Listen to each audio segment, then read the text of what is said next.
crazy. Sobat bisnis, udah tahu belum? Ada perusahaan yang menemukan kamera digital justru bangkrut karena kamera digital.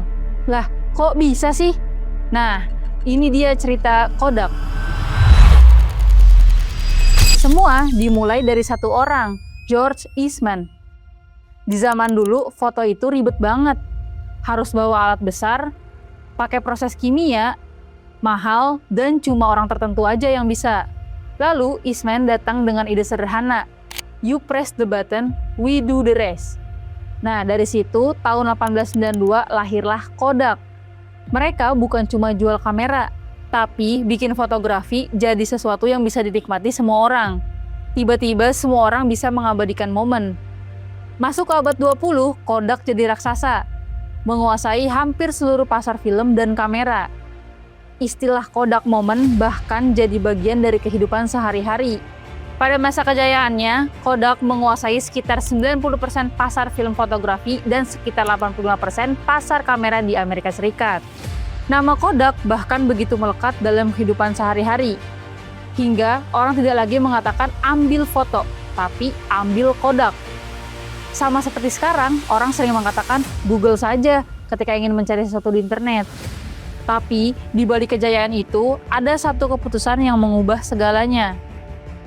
Tahun 1975, seorang engineer bernama Stephen Sasson berhasil menciptakan sesuatu yang belum pernah ada sebelumnya, yaitu kamera digital pertama di dunia. Dan untuk pertama kalinya dalam sejarah, gambar bisa disimpan dalam bentuk digital. Secara teori, ini adalah masa depan fotografi. Namun, ketika Sasson menunjukkan penemuan ini kepada manajemen Kodak, respon yang ia terima justru sangat mengejutkan.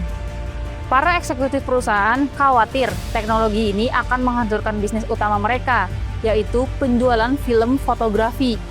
Jadi, inovasi itu ditahan. Masuk era 2000-an, digital meledak. Sony, Canon, Fuji, dan banyak perusahaan lain langsung tancap gas. Namun, pada saat itu Kodak akhirnya mencoba mengejar ketertinggalan. Tetapi pada saat itu, pasar sudah berubah terlalu cepat. Mereka akhirnya ikut masuk ke digital, bahkan sempat jadi pemain besar. Tapi pada saat itu, Kodak tetap rugi ratusan juta dolar tiap tahun. Ini terjadi karena satu hal. Digital nggak menghasilkan uang sebesar film. Dan puncaknya terjadi pada tahun 2012, ketika Kodak secara resmi mengajukan perlindungan kebangkrutan dengan utang miliaran dolar. Akhirnya, Kodak mulai cari cara lain untuk bertahan. Mereka menggugat banyak perusahaan teknologi dan menjual lisensi paten.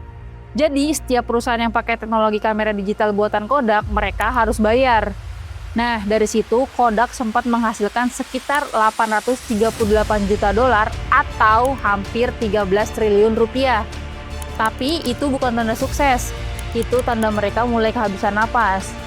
Lalu pelan-pelan semuanya dijual. Bisnis dipangkas, aset dilepas. Rochester, kota yang bergantung pada Kodak, ikut terpukul. Ribuan orang kehilangan pekerjaan, ekonomi melemah, satu kota kehilangan tulang punggungnya. Kodak sempat mencoba bangkit, masuk ke bisnis baru, yaitu printing, teknologi, bahkan farmasi.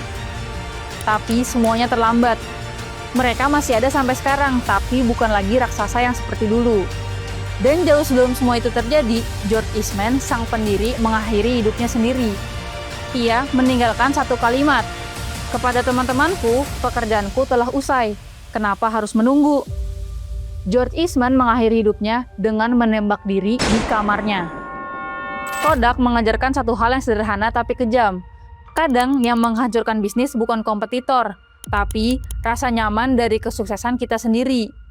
Karena di dunia yang terus berubah, kalau kamu nggak berani berubah, ya kamu bakal ditinggal. Menurut Sobat Bisnis, brand apa lagi nih yang wajib kita bahas? Tulis di kolom komen ya.